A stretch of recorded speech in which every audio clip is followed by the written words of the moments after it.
Morning, everybody. Welcome back to the 22 panels Fourth World Book Club. Um, I'm joined by Sean Harklerode, currently star or is Misery done? Misery is done. Okay. Well, in one Recent sense. So recently in Misery, coming up, recently in Misery. Holiday Spirits at the House Museum. Symbol. Oh, okay. So Okay. Holiday Spirit at the Treehouse Museum and Mark Pratt, who, will get back to work one of these days.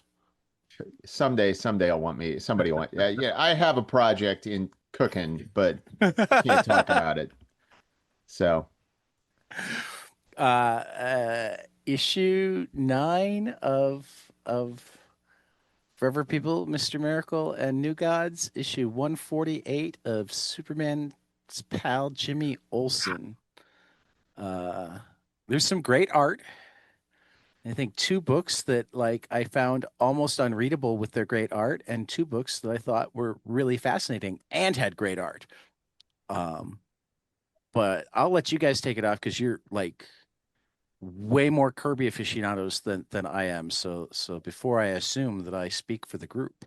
well, I feel like I think you said it pretty well there. Two good issues. Um, I I was telling Mark yesterday. Sometimes I find this a bit of a slog. I love the art, but I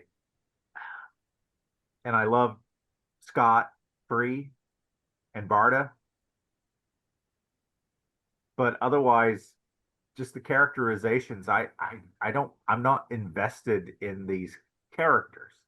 I appreciate the art and the scope and grandeur of the storytelling, but it's missing a lot of human element for me to really be invested in and want to read these every month. yeah.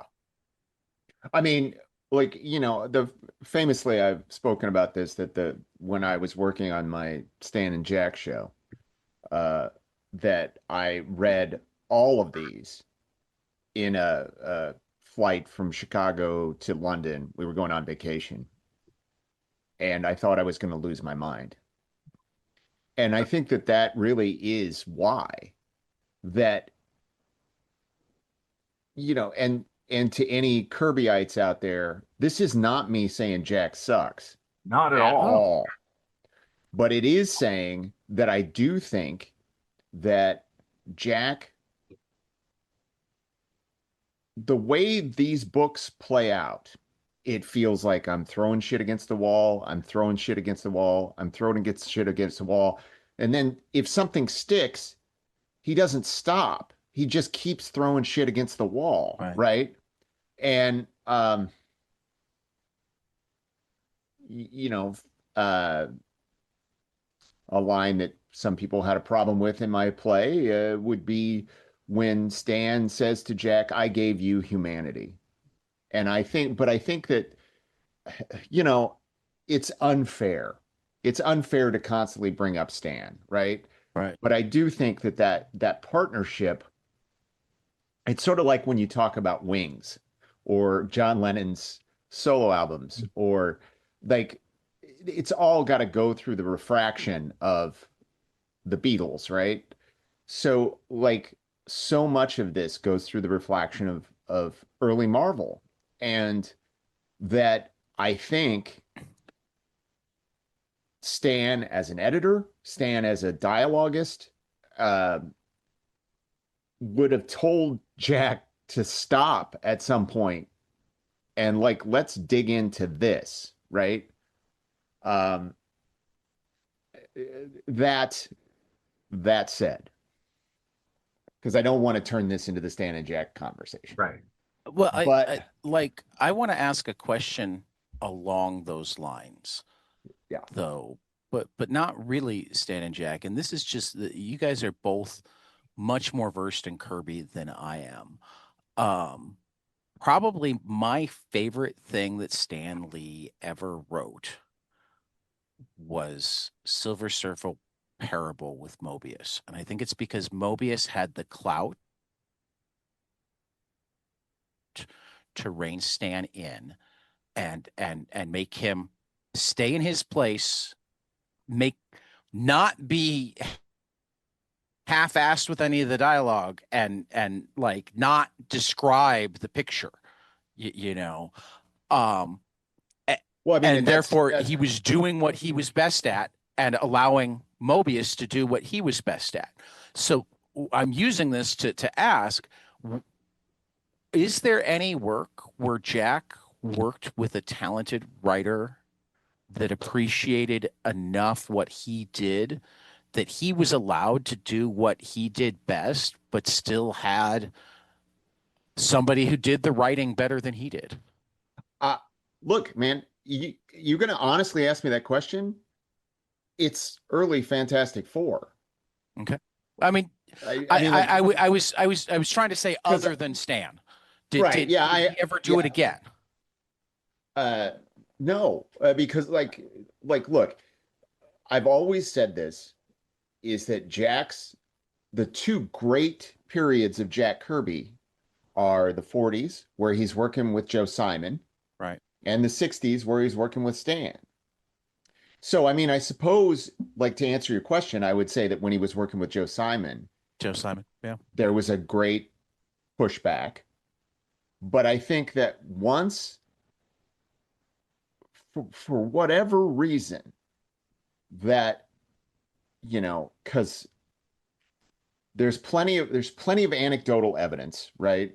And part of the real problem of having these conversations is everything is anecdotal information. Oh, yeah. Because every time you ask Oh, yeah. Jack what happened, he was like, and he like famously had a bad memory, just like Stan. Well, But I mean, but he clearly didn't sleep a lot, and like part of memory is like the first 4 hours that you sleep, your brain gets squeezed out, and the next right. 4 hours that stuff gets organized into file cabinets. So Mhm. if you're not getting that 8 hours, you may actually just like lose stuff, and, and you'll certainly not have easy access to it.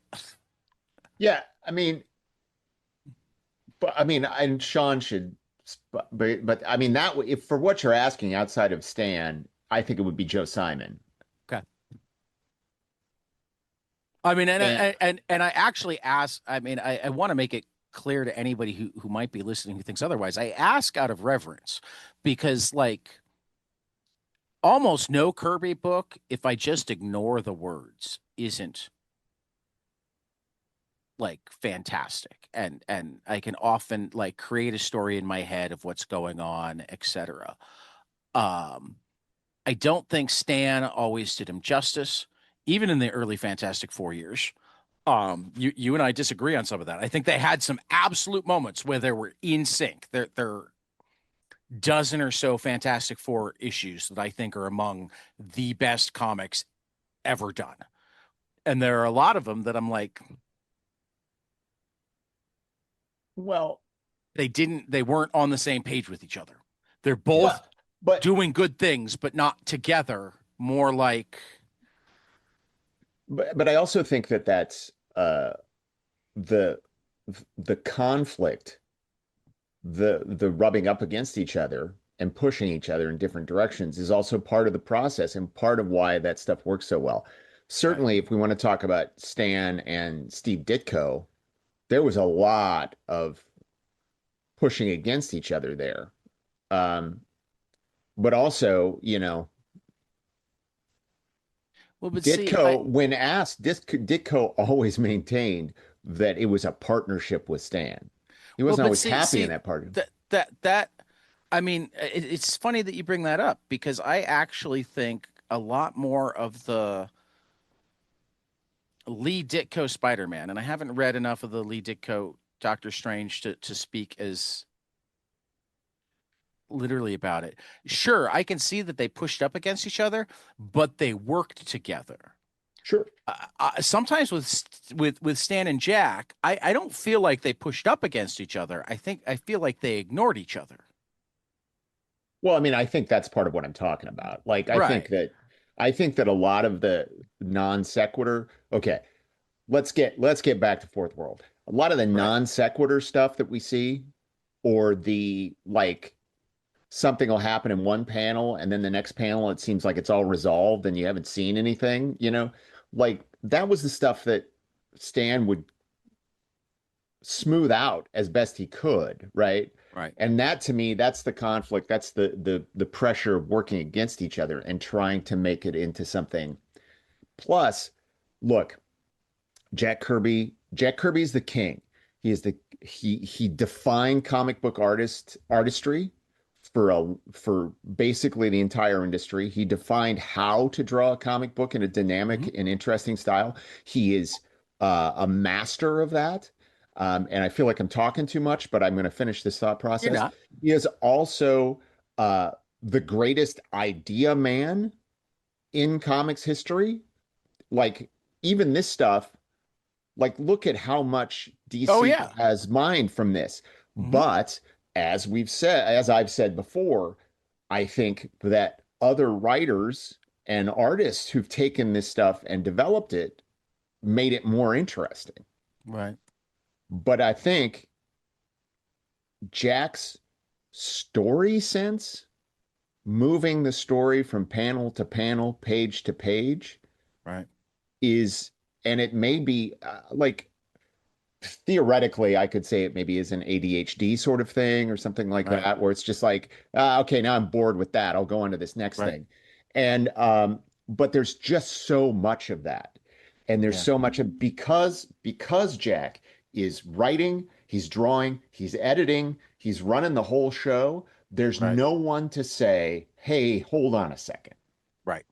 This, And I guess I mean as I listen to you as I think about this, I think that when it strikes me the most is when I read his best work. Because like the Mr. Miracle and the New Gods issue that we read this month are really, really good, but they wouldn't take much to be absolutely legendary. yeah. Um, But the ingredient to make it absolutely legendary was just not part of Jack's toolbox. He didn't have that ability to make slightly smoother dialogue, that ability to make certain that you follow along with the grandeur in his head. right. Um, Look, I'll read, like I just told you guys, I've been reading this Marshall Rogers Brightest Days and Darkest Nights Mm-hmm. book that Tomorrow's just put out. And in there is a interview that John B. Cook did with Marshall Rogers in Jack Kirby Collector magazine. And uh, like he has a lot to say about Jack, the obvious total reverence for Jack, but he's like, uh, about the Fourth World stuff, did you like it? I thought it was interesting, but it wasn't Jack, but it wasn't. Jack is a great storyteller, but he's not a writer, and the team of Lee and Kirby was a good combination. I think Jack needed someone to write a little more depth into the dialogue between characters because Jack's writing was more sort of stating of the obvious rather than bringing out the deeper human element in his dialogue. Yeah. Um, So yeah, I mean, like, and there's a whole bunch of little bon mots about in that particular interview that I was like, oh yeah, yeah, 100%. Yeah. But that said, I mean, like, if we want to get to the actual books we're talking about, uh, Well, let's do the quick thing. Does anybody want to say anything about Jimmy Olsen? I will say this: the digital version that I've been reading, Yeah. at the end of that issue, they have a bunch of Jack's pencil pages Okay. No. from from you know, and let me tell you this. I had never really, most of the time when I see somebody put up the pencil pages and talking about the redraw of Superman's head and keeping it on model, I'm like, okay, yeah, that's Kirby. Why are you changing Kirby? But then I look at these full pages and here's some of the things that I would say. The head doesn't bother me. It looks like a Jack Kirby version of Superman. Jack Kirby, to save his life, could not draw the Superman emblem. I wish I could. I mean, I don't have a screen share for my Kindle that I'm looking at here, but Right. like it is literally, I guess it's vaguely recognizable, but it is not the Superman emblem as so. I guess what I'm saying is that Carmine Infantino may have had some uh, solid ground to stand on. But yeah, no, otherwise, that the Jimmy Olsen, uh, the revisal of, I mean, like the guy, the volcanic whatever dude. I mean, it just felt like a warmed over Doctor Doom shit. Right. 100%. Yeah. Right. I'm flipping through Forever And I People still again. think Volcanum looks a little like Stan. Yeah, there's a definite element of that. It's certainly not as much of a character assassination as Funky Flashman, but Yeah. it's, yeah. I do. The one thing, and again, the art in this is great, and I mean, I really feel all four of the books, the artwork, Jack was, on top form and really going Yeah. into detail a lot Oh more yeah. on Yeah. these books. Uh, but I really love the last panel, which has the end right next to the Yeah. 22, which is, Yeah. this is the end of Jack's Jimmy Olsen. Yes. So And thought that was a nice little touch. I Yes. gotta say that as we were given as you were telling us about the pencil pages, I was flipping through Forever People again because like I love Dead Man, so like I wanted to Yeah. like this, and I am aware that I read it late enough at night that maybe there was more to it than I caught. So like you guys can tell me that as I flip through this, I'm afraid to read it again because again, just visually, I love this story. And I pick up a lot of it, and the seance is great, and Yes. like, I mean, I feel like, and I love writers, Mark. I love writers. The words matter a lot. That's actually my point. But I feel like if I took all of the word balloons away, I would understand most of what was going on and love this story. But I know I didn't feel like that when I was reading it last night. Well, to that Marshall Rogers interview, Marshall Rogers says that he's like, you could take all the word balloons off basically any Kirby comic book and understand it. Um, I mean, it's sort of like, George Lucas has famously said that the Star Wars movies are essentially silent films. Like Yeah. the dialogue is not the important thing. It's the Well, it's I the mean, bringing up images. bringing up Lucas is interesting because that's the other person that I was thinking of when I was talking about Kirby. And I mean, what frustrated me the most about the prequel trilogy is I felt like Lucas had learned in the original trilogy that like he was a producer of this type of film, and that having a director and having a writer that weren't him, um but that he worked closely with is what brought out the best movie. So to 20 years later Well, not do that. like Supposedly Ron that's Howard and Steven Spielberg talked him into doing it himself. yeah, because he I did offer it to other people. Well, I thought he'd only offered it to them. And I mean, and he and, might, and you know, So like my thing is, I wish they'd said, "Hey, George, that's not our thing, but you understand that there's a whole generation of young filmmakers who are really Well, good but that would Well, love to do this with he you." offered Jedi to David Lynch, and Yeah, when he was going through, the story, Lynch was like, "You should direct this. This is your passion. but he You should do didn't. this." Which Jedi was directed by Richard Richard Marquand, Marquand, wow. who but apparently, Richard Marquand was so uh, overwhelmed that apparently most of that movie was directed by George Lucas. Yeah, but which brings me back, and this is kind of a tangent, but there's that sad, terribly sad moment in The People versus George Lucas Yes. where Francis Ford Coppola bemoans the fact that George became a businessman. Yeah. In the end, he just became a producer and mourns the other George Lucas films we never got to see. Yeah. right. And I agree with that. And, I love Coppola and George and that whole relationship. And, I I just got tend to sucked up in it. I think Tad, you're actually on the line with two people who are kind of prequel apologists.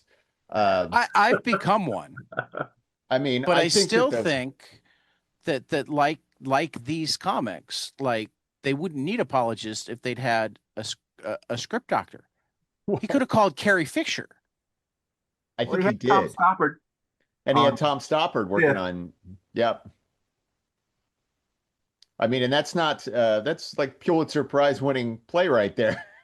Right. I Which mean, I like, mean, look, Which it, one did I'll go to Stoppard bat and did say Stoppard work Revenge of on the all Sith of is them, better than or Return of the Jedi. So I said you said Revenge of the Sith. is better than Return of the Jedi. I mean, in terms of pure quality, it might be, but like, A, Return of the Jedi, I was 3 and there were Ewoks. B, Revenge of the Sith, my son was 5 and there was gore. And I wouldn't take him to it. Well, look, I think that the best parts of Return of the Jedi are the best parts of pretty much the whole saga. I agree. Agree. I agree. Uh, but overall, like, look, I can quibble about dialogue stuff all day with any Star Wars movie. But I mean, I also Absolutely. think that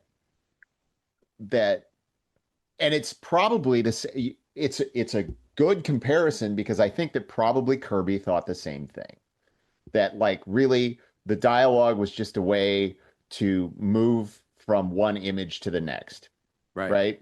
Right. So I think, I mean, and Lucas says it out loud. He's like, it's not about the dialogue. It's the music is more important than the dialogue, right? And you can see that all the way through those movies, Right. especially in the prequels. Yeah. I mean, Um, uh, but honestly, probably the 3 best soundtracks of the prequels. And like I say that adoring John Williams and all of his symphonies. but I mean, But like like the this is Phantom Menace soundtrack is it's incredible. Amazing. But the like here's I don't want this to turn into a George Lucas podcast, but no, I mean, like but like we here's should my consider doing pushback. Star Wars comics at some point. Here's my pushback to I would love to revisit the whole original Marvel run of Star Wars comics because they are fucking fascinating. Um, but uh, I think that if you gave those films, the prequels, I think the reason he went to people he knew is because they would make a movie about something instead of being about a Star Wars. Because I think that is the biggest problem with the sequel trilogy, ultimately, overall, other than not having a thematic point Right. that was aimed for. is that they're all about being about Star Wars. Like they're all about how somebody feels about Star Wars rather than making a point about the world we live in or teaching a valuable lesson about how I, but democracy is supposed to work or something like that, you yeah, know? I somewhat agree, but I And also like Jay and Silent Bob Strike Back. I mean, we can all love Jay and Silent Bob Strike Back, but I mean, it's like, Well, you know, I mean, as you said that, I'm like, you're right. The new sequels are essentially the Jay and Silent Bob Strike Back of the yeah, Star Wars universe. Right. or They're the Jay, come feel good about Star Wars. yeah, or the Jay and Silent Bob reboot, which Yeah. is like, look, like that goes into a whole conversation about Kevin Smith that we have not the time to get into, but and Kevin, if you're listening, I love you. I do. I I think do that too. you I do you too. could do you could do so much better. Um, And I'd love I to mean, see more comics. I like that feel you're doing like comics again, Kevin. I could make the Francis Ford Coppola comment about, except with Kevin, I think he got off on weed for too long. 100%. Uh, but he's so very talented, and I just it breaks my heart that he doesn't strive for something higher. But Yeah, he's doing what he enjoys, and if he hears this, God bless him and yeah, fan base. And I I enjoy love what his you're stuff. doing. So I just feel like like he could do better. yeah. I mean, like great to see I more, but what you're doing, if it makes you happy, Kevin, Yeah. I God bless you, approve. but And Right. I remember yeah, those days at DJ's Comics in Universal City, Kevin. You're great. but I mean, I like again, not to get off track too much, but like every time I watch Jersey Girl, and I do revisit that movie every once in a I while, do too. I I love that think movie. I think there was the moment when he said, "Okay, it's time to try a little bit more," and he just got spanked. He got spanked critically. His fans hated it for whatever reason. Everybody was like, "This is shit. I don't want to see this." And it's like, and he just retreated. He Well, retreated into I think he weed also and got caught in the Benefer well, sure, vortex. but that's part of Right. the whole thing. But I mean, it's Right. also like But I it love that was. movie. I think that It's one of movie my is. favorite movies of his. I mean, like that movie is not like earth-shaking masterpiece or anything like that, but it's what Right. it is. For what it is, it's a Right. very lovely, sweet little film about loving Right. your daughter, you know, Right. and um God bless him. Like I would Yeah. like him to do, and I mean, but he's Clerks revisited 3 had a that. lot of that going on too. Sure. Yeah. Well, Clerks 3 was actually a moment where I was like, Jesus, are you really doing this? This is like that was a moment of bravery in the middle of a lot of pablum he's been putting out lately, Right. right? Because that was a brave choice and an extreme choice, and it was. I mean, I still have quibbles with that movie, but Right. the choices he made there. Anyway, let's talk about Forever People if we want Yes. to. Well, I was actually thinking that we might be moving on to the two that we love at this point, because Well, I thought unless I, you had more to say about Forever People, I, I kind of thought you that, that know, was all what spun out of Forever People. well, it's part of what's, but I mean, I do want to talk about this dead man thing. Okay. Yeah, Uh, I think that what we see here, and I'm gonna, I'm gonna, we're getting to the point where I really have to kind of go head to head with some of the Kirbyite theories on life or theories on these works, because, you know, there is this whole sort of attitude that, oh, these books were selling really well, you know, but no one knew about it. Or, you know, that they were, you know, that they were tearing off the covers to list them as returns, and then they were selling like mad, right? Or if only there had been a direct market. And I wouldn't argue with the direct market thing. If there had been a direct market, these might have been bigger hits, right? but there wasn't. And the idea is, I'm going to say this right now, the fact that Dead Man is showing up in one of these books strikes me as Kirby is trying to drum up interest. I think he knows that the books are not selling the way he wants them to, and he's trying to bring things in. I think that um, the other interesting thing about this book is that you see the synopsis prepared by Mark Evanier and Steve Sherman. So I think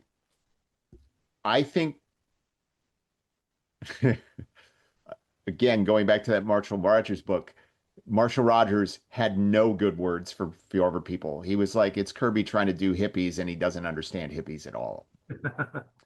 And so I think he is like I think he knows that this book is on life support, and he's trying to do something to turn that around. And it doesn't work because Jack Kirby does not, I don't think Jack Kirby knows Dead Man from Adam. Yeah. Other than probably he knew that it was an Neil Adams thing, and he was buddies with Neil Adams, or at least friendly with Neil Adams, and Right. thought, oh, if we got to throw a DC character in here to try to goose sales, I'll use one of Neil's characters, you know. Well, first of all, the art, the seance, I'm playing a medium in my next show, so thinking of this great panel on page 14 with the Kirby triangle surrounding them, Oh, that it's just a magnificent page. And I love that rendering on A at the bottom of 13 and B at the bottom of 14. I just love his rendering of Dead Man. Mm-hmm. And for me, and then of course page 15, I mean it's that, just a great that scene. top panel. Yeah. Yeah. Um, for me, it strikes me as kind of a meta thing here. You know, Neil Adams has been doing the covers for a lot of these, and now his character is pulling in, and it feels like a natural mingling to me of Jack and Neil, the old guard and the new guard coming Mm-hmm. together in this moment. And that's what I really appreciated about it, and thrilled to see that Dead Man will be back next month, Right. because he's a character I care about. Mm-hmm. Um, and I just, it just struck me as a moment in comics history of Jack drawing Dead Man, which seemed insane to me. Yeah. Right. Not Because I mean, but I would, and I agree with that. I think that seance sequence is the best part of the whole book. The Frankenstein riff is dull. Um, but also, like, do we really think that Dead Man was necessary for this plot? No. It's just, right. I don't know. And plus, I will tell you this, I am really, I think that the powers of the Forever People are woefully undefined, and just what do they do? Who is this person? I mean, like, like, even with a power set that was interesting, but I mean, like, Everybody Seraphim. has a different sonic screwdriver. Yeah, exactly. That's exactly what it is. It's like, oh, okay, here, oh, you need this. Oh, well, I've got the little capsule for it or whatever, and it's like, Right. what is this? And the thing is, I,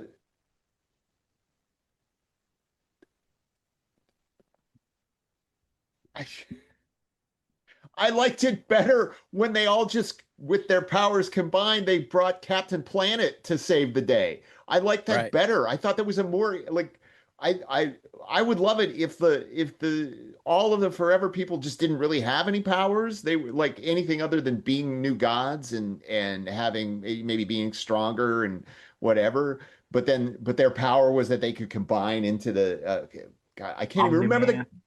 the Omni-Man. Yeah. What Like it was? where is the Omni-Man? What that was the most interesting thing you had in the I would have rather I would have I would have rather had all the Forever People get thrown into the cosmic uh, trap thing and the Omni-Man be trapped like this book is so frustrating to me. Okay. Infinity Man. I'm sorry. Infinity Man, sorry. Sorry. Look, it's been what? Go back to your domain, Infinity Man. Mantis is your master too. Yeah. I mean, and I'm sorry. I'm sorry. I know I should know the name of Infinity Man, but like Infinity Man hasn't been around for what? We're in issue 9. Right. Didn't he disappear in like issue 3? Like it's Right. been a half a year. Well, Yeah. man, you just can't call the Infinity Man for anything, right? Well, isn't he infinite? I mean, like, Your understanding of infinity is limited? I don't know. infinitely limited. Anyway, no, I think that I just think I the one thing you can say about New Gods and Mr. Miracle is that there is a cohesive idea of what those books are about, right? He goes off on tangents, but like there is a direct point to what is happening, right? He never found this with Forever People. I don't know why, like every once in a while Darkseid shows up and tries to tell, it's almost like he's trying to recruit them to his side.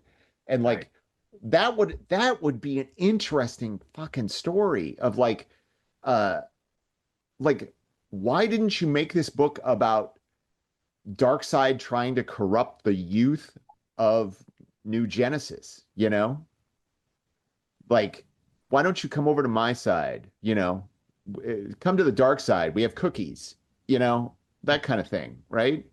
Like that would be an awesome series. Like if somebody came to me and was like, "Hey, you want to revive Forever People?" Hey, call me. But that's what I would do. I would be like, "Okay, here's the youth of New Genesis and they're struggling against, that also would have made them more interesting characters if they were struggling against the idea of like, oh, maybe this is better. Uh anyway, I think we can move on from that now. But I really, quite honestly, as we read through these things, God, I talk too much. Um, No, you don't. as we read through these things, like I found Jimmy Olsen to if Jimmy Olsen read like a work for hire, that he was like, okay, I'm doing this, so I might as well try to tie it into what I'm doing over here, you know. Uh, but it never made me angry. But sometimes Forever People makes me angry just because it doesn't feel like it has a point. Except for, hey man, I want to appeal to the kids, but the fact that you call them I'll the take it a kids step means further is that it sometimes makes me angry because not only does it not have a point, but I feel like it's filled with great idea fragments that are such fragments that the Forever People haven't really been picked up by other creators later on. There just wasn't quite enough to mine there. Um, and I almost wonder if like he'd let Mark Evanier write scripts, it could have changed things, or had a kid just taking these cool things. I mean, well, I, he's I got all but guarantee the stories themselves came out of these kids that were coming and hanging out with him. oh yeah. Yeah. Well, the San Diego Six String Mob was Right. for the 4 pages they were on or 4 panels, that was the San Diego kids. I think I just think that it's so bad. I mean, like, I can find something good to say about. I can almost always find good things to say about New Gods, aside from the art. Let's baseline. We're talking about Jack Kirby book. That means the art's great, pretty much. Right. Um, but I mean, I don't. I mean, like it. This whole book smacks of, hey, what's happening, fellow kids? Right. You know, and you just go, oh, okay, whatever that is. I don't know. I don't know. I'm done. I'm done ranting. Yeah. Well, let's talk Yeah. some new gods. Ah, The new gods soon will be making another being run. another god. Uh, Also, I guess this would be a good moment to say that DC is printing a facsimile edition of New Gods #1. Uh, Oh, that's right. Solicits are out now for January. wait, they're issuing another replica edition? A Facsim? facsimile of New Gods 1. Wa- Wow, that's amazing. I wish they would do more of those. We were just talking about this in the comic shop Wednesday night. Sean and I were having a gathering for a friend of ours and ended up at Graham Cracker Comics in Andersonville before. And I was sort of like, how many facsimile editions do you need to do? It seemed like the whole damn wall was like half the wall was facsimile editions. I will say that as cool as it is that there's a New Gods facsimile edition, it makes it the fourth coolest facsimile edition coming out in January It's because a to banner year, celebrate banner month. to celebrate their 50th anniversary, um,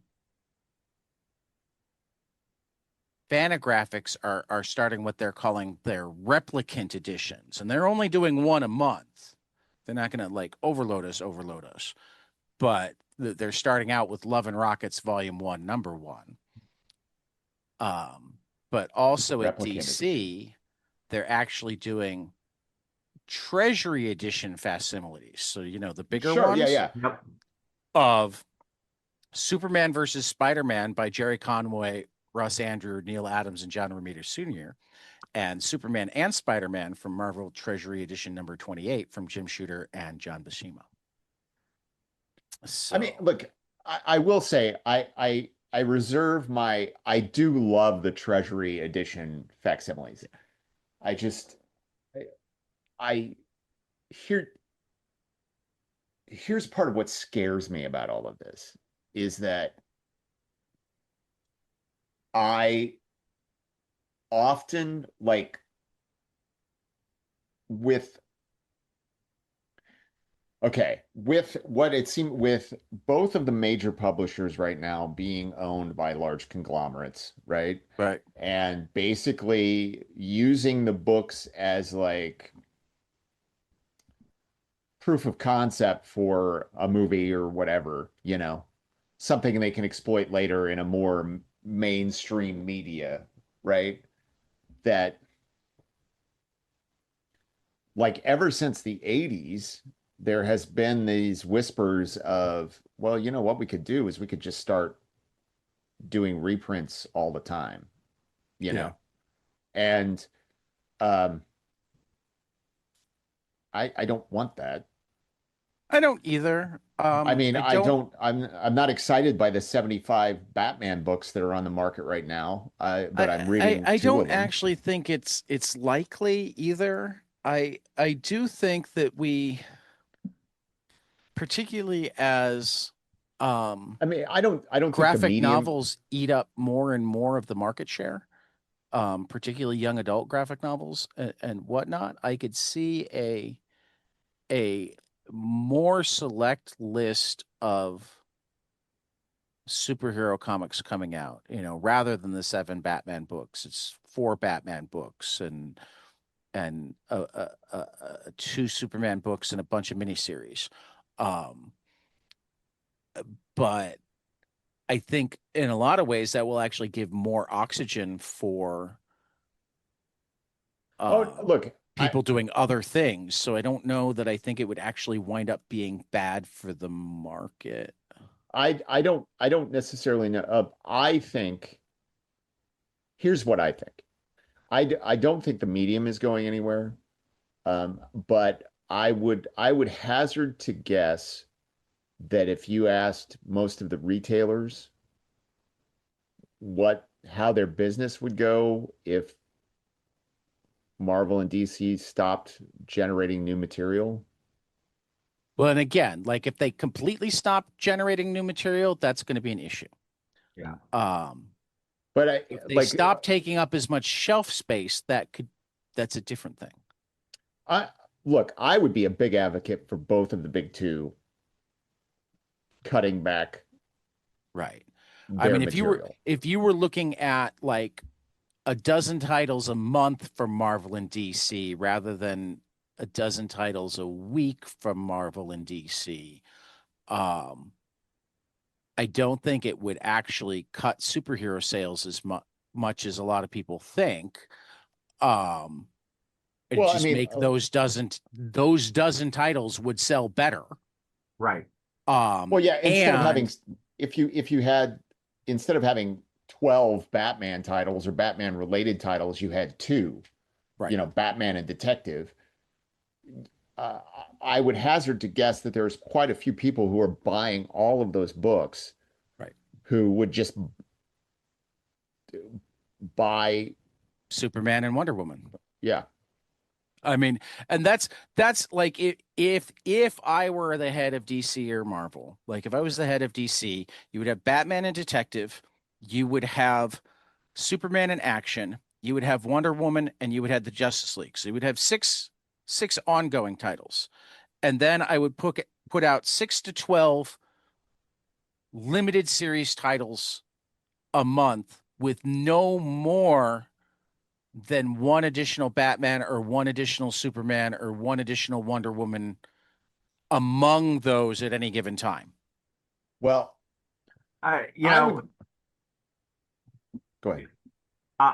to me, I mean, this conversation reminds me. I've been reading about uh, Hanna and Barbera, and the decline in quality that went on as they went on. But Joe's insistence, he didn't want to fire people. He wanted to Yeah. keep people working, right? Mhm. And part of me thinks, well, they've reached this size, as Jack never wanted to let anyone go. Like he didn't want to Right. let an inker go because that guy has a family to That support. guy's, yeah, I mean, at some point they've reached these levels. There are people who, need jobs in this sure. industry. Now, do we think that the industry, you know, I mean that's I I mean don't that's think where it gets Tom Brevoort interesting cares. I think, because Well, I mean what I wonder is again like I mean first of all it's work for hire so like there are natural off points for any of these people. You don't necessarily just get rid of all the stuff at once. Um and second I am not certain at all that most shops wouldn't be able to support the necessary. We'd just have more crime comics. We might have romance comics again. We'd have more horror comics. It would give oxygen and shelf space to publishers that don't get it right now because there's so many stores that can't afford to gamble on not having shelf space for Marvel and DC. sure. Well, look, I think that I think that I think that when you're talking about keeping people working, I mean, we all want that, right? But I mean, we are talking about a anytime you talk about things like art, right? That some art is going to connect, some art is not going to connect. Right. And that is why that is why, like say when you talk about actors, that at any given moment, 2% of the actors in this country are actually working, you know, the other 98% are not, right? And that's because there's far more people who want to do this work than there is work to be done. And Right. that's never going to change. It's never going to change. But the fact of the matter is like if there's no market for it, then like if the people who are putting money into this stuff determine there's no market for it or there's no way for them to generate revenue with it, Right. uh like there's no like I don't think that corporations need to make as much profit as they do, but they certainly need to make profit. Right. Otherwise, there's no way to maintain it, right? I mean, And I would certainly love the tax code to change in such a way where they have to make profit by making profit rather than going, right, oh, I'm going to shift this stuff around. sure, absolutely. But like I think that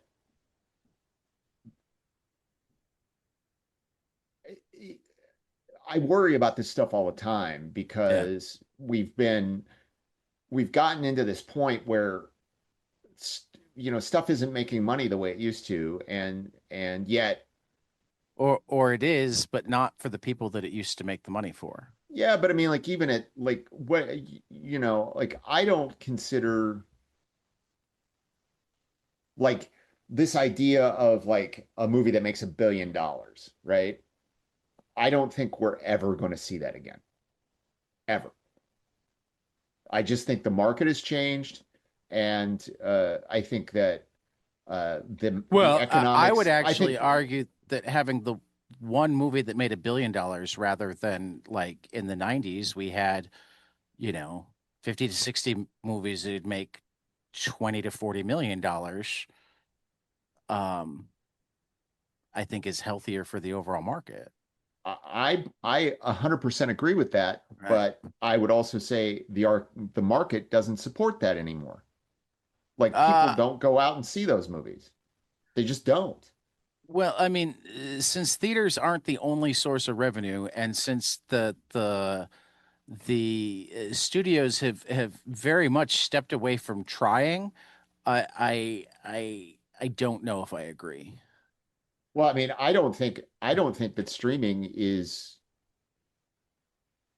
I don't think streaming is yet to be financially viable for anybody. That I agree. I mean that I don't completely disagree with. Though I think it depends a lot on what your budget is. I mean, I think sorry, this is Yeah. way off the Kirby discussion, but I It mean, is like and it I just isn't.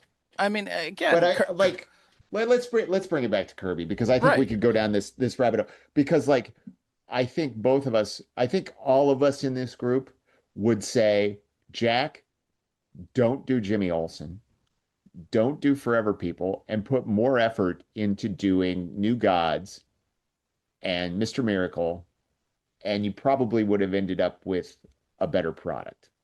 I mean, I would change that just a little bit and say keep Forever People, but work with the kids on it rather than having it be your own. And they Well, might wind up making the other books better too, the without other actually having to have an editor and writers. Just the fact that yeah, you're doing that one gab session. I I think the other thing that really needs to be talked about is or considered is that everybody says, like even Ear has said this, I think Steve Sherman has said this, I think a lot of people at DC have said this, is that Kirby's idea was that he was going to create all this stuff and then turn it over to other people. Right. And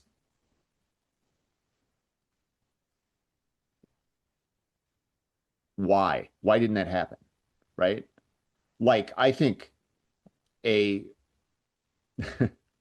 you know, if he'd given I think if he'd given Forever People to say a Denny O'Neil, who Right. we think of as an old man of comics, before he But he passed, wasn't but then. but in 1970 he was, like, can you imagine a Forever People coming from somebody who had the mindset of the hard traveling heroes, Yeah. Denny you O'Neil know? was 31 in 1970. Still young Exactly. enough That's to that's totally my point. yeah. I mean, like all I'm saying is I think that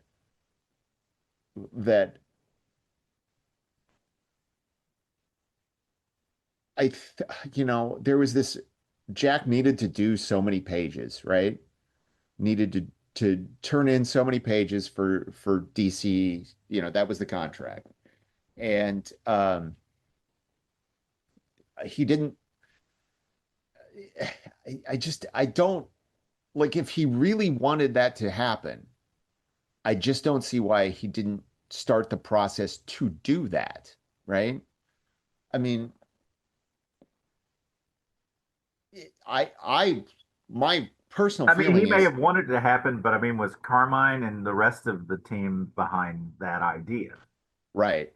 Well, he certainly didn't, but he also didn't want anybody to come in and write, Right. right? Like we know that for a fact. I Right. mean, and the thing is like the only the only person with any sort of plotting or writing credit on any of these is Mark Evanier and Steve Sherman, who were Jack's employees, right? Rather than collaborators, like collaborators in that sense of equal footing, right? I don't know. I mean, like, I just think there's so much potential here. Even for all that I poo-poo the Forever People, and the Forever People just makes me angry. Um, there was stuff there. Like, there is a platform there to tell some interesting stories, but those were not like Jack Kirby was not the person to make tell those interesting stories.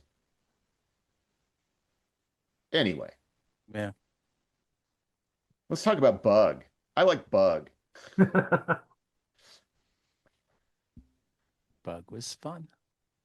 Uh, I, you know what I really admire about this issue of New Gods is that it shows that it really does delve into that idea that no matter how perfect you think your society is, somebody is getting the shit into the stick, right? Right. Here's Right. this perfect, you know, new Genesis where everyone is happy and everyone is beautiful and everybody lives fully. And then, oh, except for these people who live in a big ant hill, you know? And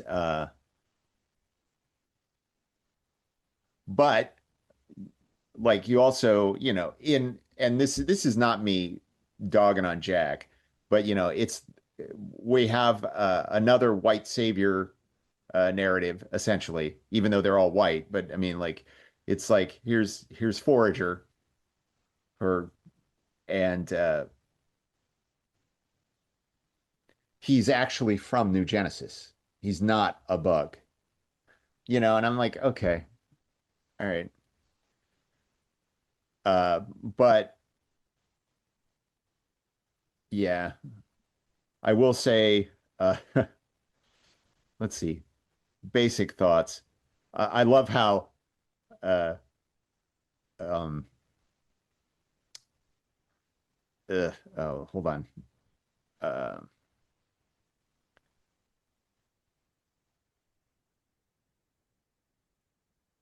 uh,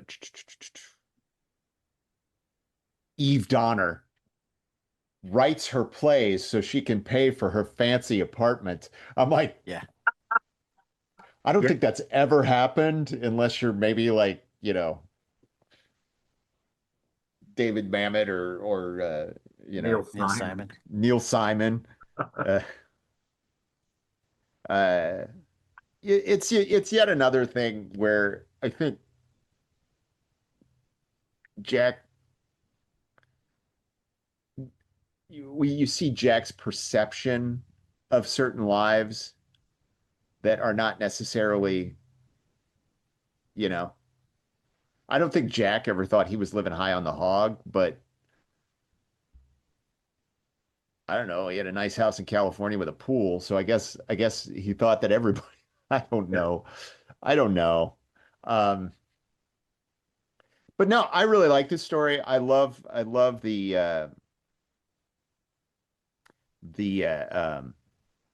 I liked seeing Mantis come back um in this environment. I mean, it sort of suggests that he's one of the bugs, but is he? I don't know. Is he just using that to manipulate people? Um, I like the I like the hierarchy thing with Prime One and the Queen, and all of that was really cool. And it's actually part and parcel of the story rather than just being something that gets thrown at the wall and then okay. So, um, I don't know. Somebody else talk. I talk too much. I think we might be reaching our conclusion, though we should definitely get into Mr. Mr. Miracle. Miracle some. Yeah, I didn't love the story of the bug. You didn't, I did not. but it did make you angry. It did not make me angry. It's just there. Left I me mean, I cold. look, I do think that New Gods goes off on tangents a little too often. Like, I would rather they I stick have to, characters, but you don't show me the characters. yeah, Right. yeah. I mean, I like, I felt like like, it was more a world building issue. Right. I mean, the yeah, great issue here is the Mr. Miracle because it fleshes out both Scott and Barda and does Hyman world building Right. and introduces Hyman and or He-Man or right, Himon. I don't know. right. Like, I sort of Ema. take, I, I sort of am disturbed by the idea of a character named Hyman, but, um, I mean, I this is do right think around that, the time of The Godfather, Hyman Roth. yeah, yeah. I mean, although, I Yeah, that's think, what Mark was thinking. I know it yeah, was. I do, I, I don't think I'm crazy in saying this is Kirby injecting himself into the narrative. Yeah, Sure looks like Kirby. it really Yeah. does, doesn't it? Um, he seems to be the creator of everything, you Yeah. know. Um, But everybody else takes the credit and then they kill yeah, him yeah, over and over and over again. yes. Um, Darkseid doesn't want him to exist. right. Um, I do think, I mean, like, I think that this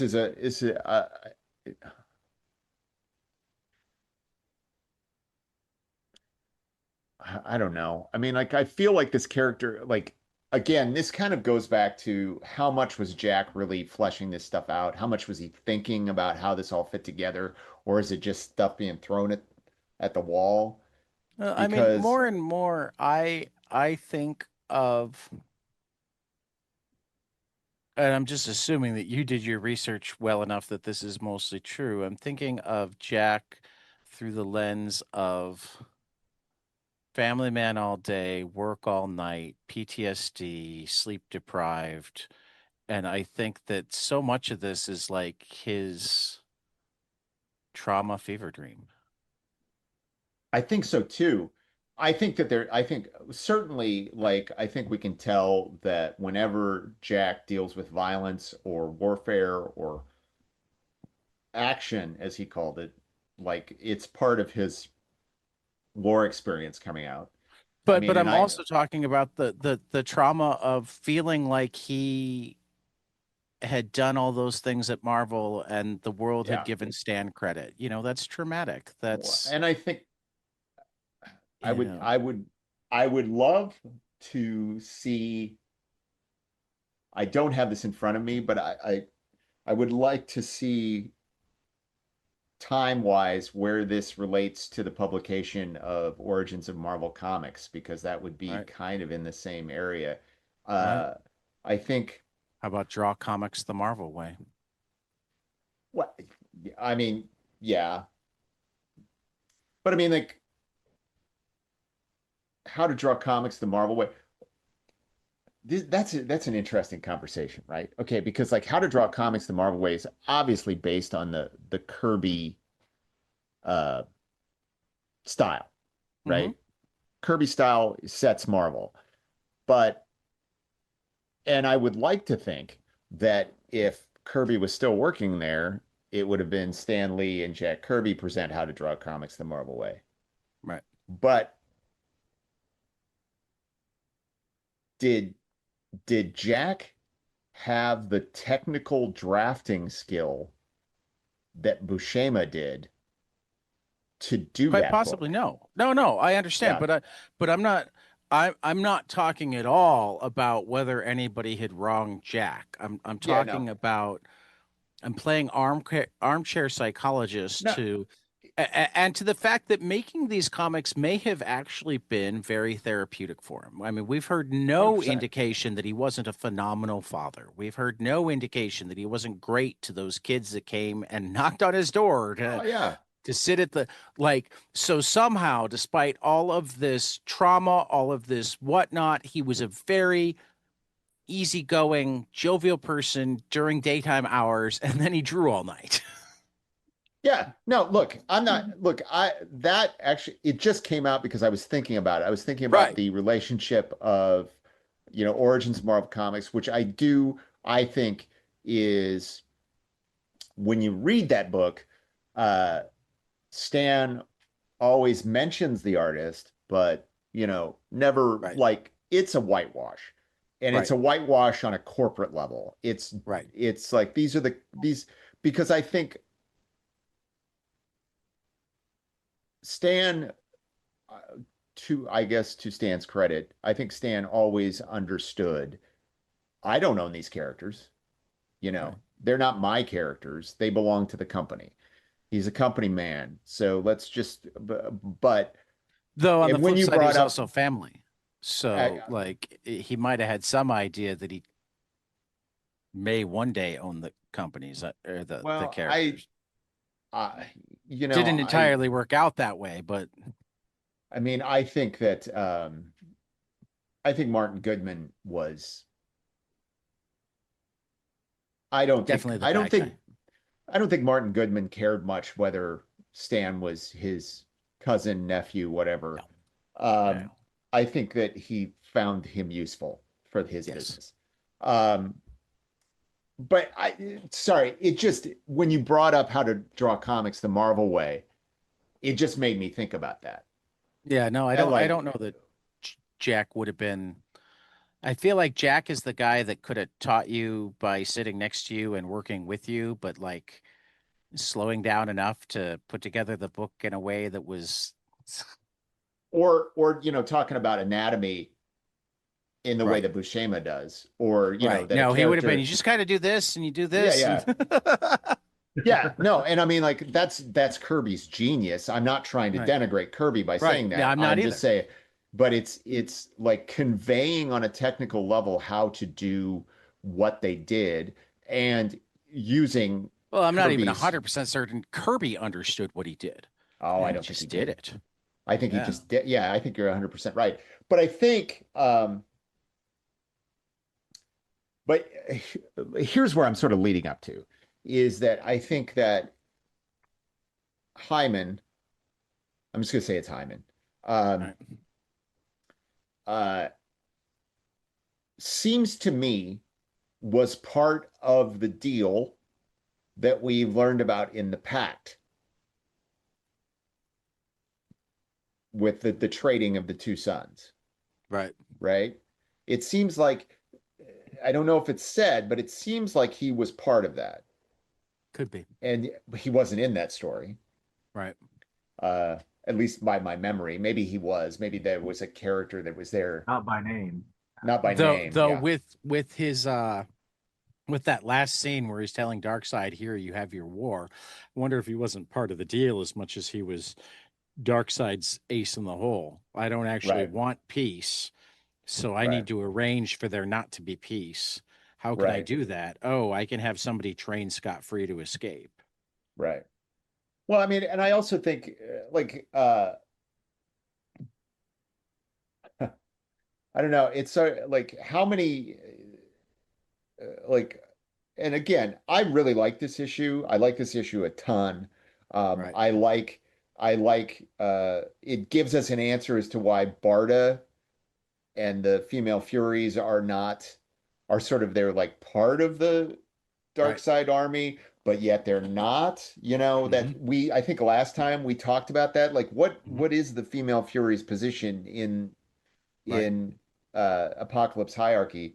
And this sort of gives us the sense of something personal that's causing Barda to do what she's doing.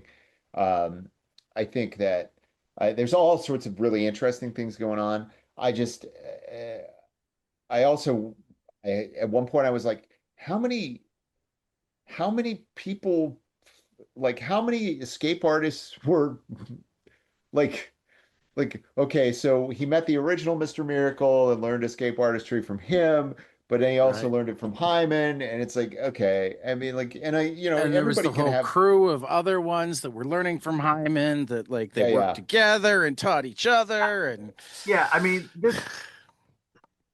how I many mean origin stories do we need? every every character, has their unique little universe, right?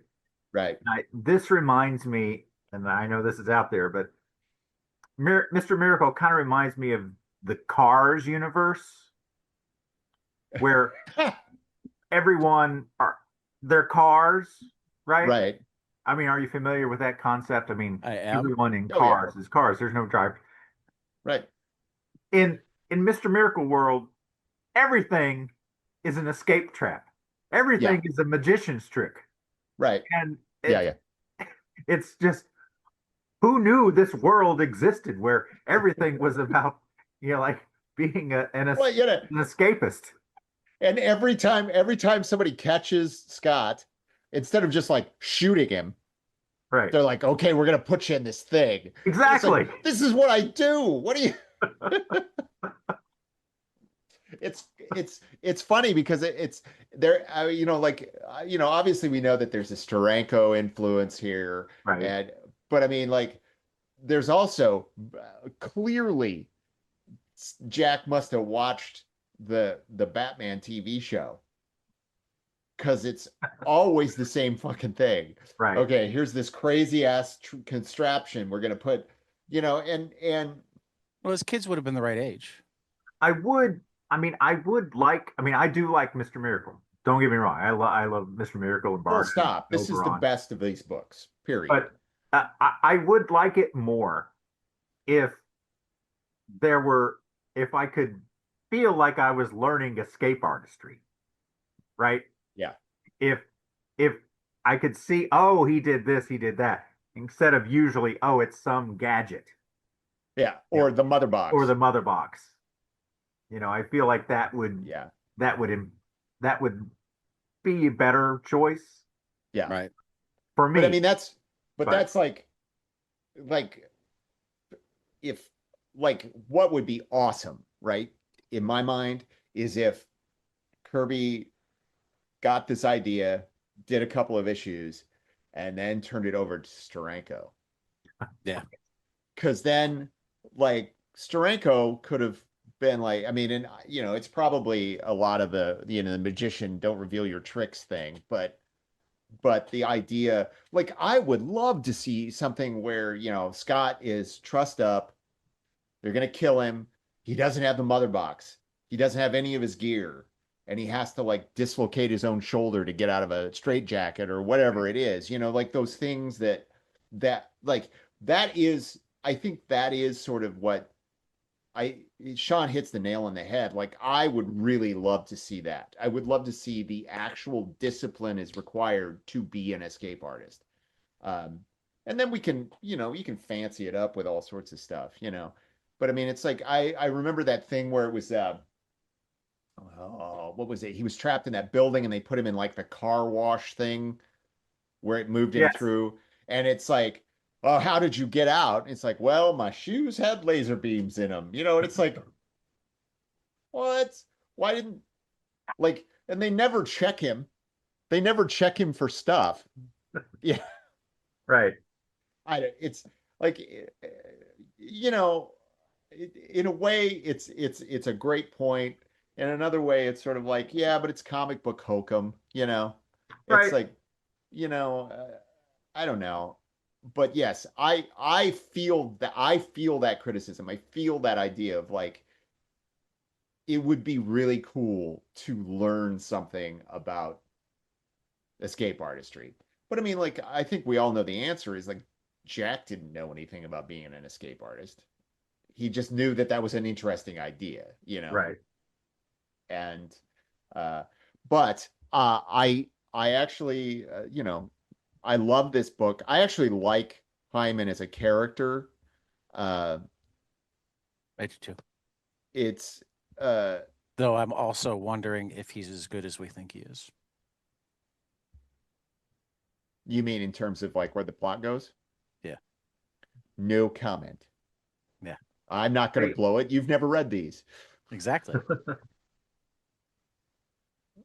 I mean, I mean, I that do sort ending of, scene was a real twist. yeah. Um, uh,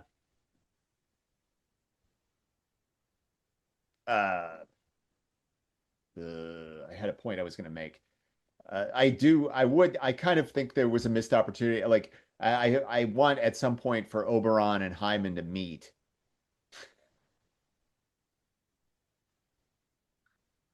I I can't remember if that happens, but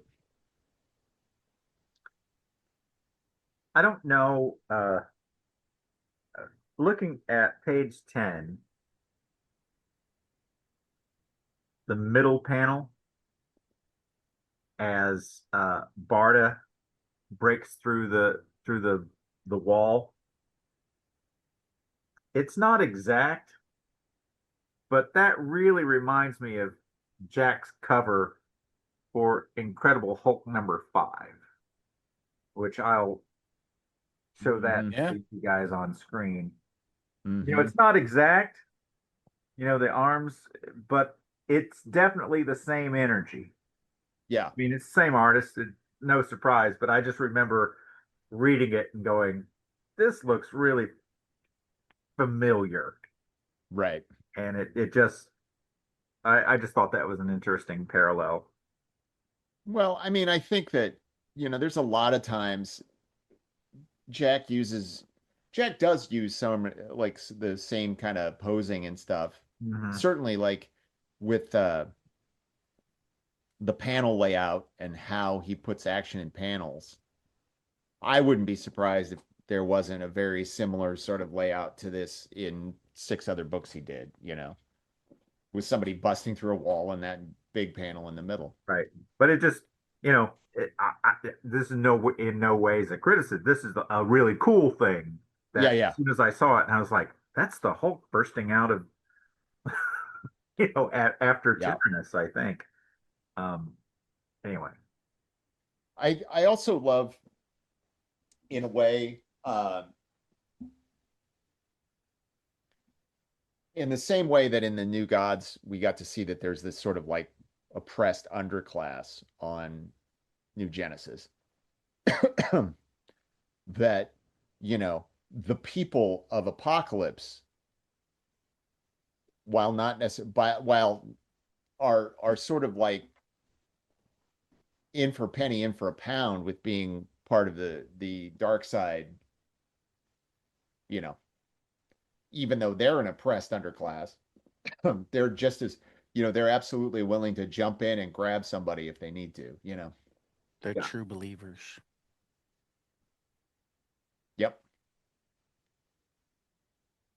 But anyway, But I don't know. I we thought I should, thought it was a good issue. yeah, Yes. it was. We should wrap it up because I need to go out to Dr. Ramos's new comic shop and Hey, figure out what my hey. role's gonna be. Nice. Um, but And I'm for go sorry ahead. I'm late. I was sorry I was late, No, guys. it's completely okay. For No. for for Mark Pratt and Sean Harklerode, this has been the Fourth World Book Club on 22 panels, and we will see you after the next page.